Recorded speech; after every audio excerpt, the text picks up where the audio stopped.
उत्कर्ष ओडिशा आगामी जानुआरी 28-29 तारिख में अनुष्ठित होब। माननीय प्रधानमंत्री नरेंद्र मोदी जी उद्घाटनी उत्सव रे जोगदेवे, उद्घाटन करेंगे।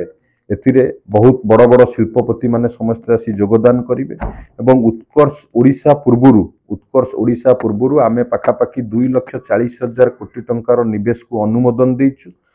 एवं उत्कर्ष ओडिशा पूर्व ओडिशा को सिंगापुर राष्ट्रपति आसीबा, इंडस्ट्री क्षेत्र में ओडिशा को आगु को जीवाई आम सरकार जो ग्लोबल एक्सपर्टाइट सिंगापुर भलिया विकसित राष्ट्र सहित एमओयू करी ओडिशा रे इंडस्ट्रियल पार्क करिया को जाउची। विश्वस्तरीय इंडस्ट्रियल पार्क हम एवं ता सहित पारादीप रे green hydrogen manufacturing, green shipping corridor Singaporean leading entity सहित एमओयू करा जायछि। एवं आपण जदि आज देखिबे सारा विश्व रे सबुठारु भल पेट्रोलियम कॉम्प्लेक्स हैला सिंगापुर रो जुरंग पेट्रोकेमिकल कॉम्प्लेक्स।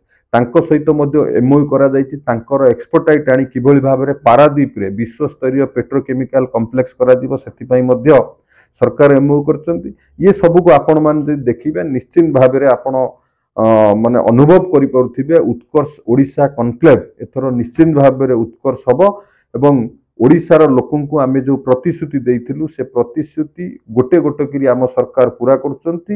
एवं शिल्प क्षेत्र में ओडिशा को किभली भाबरे आगु को एक अग्रणी राज्य रे परिणत करिवे सरकार, सेति पई सरकारकर जे प्रतिबद्धता।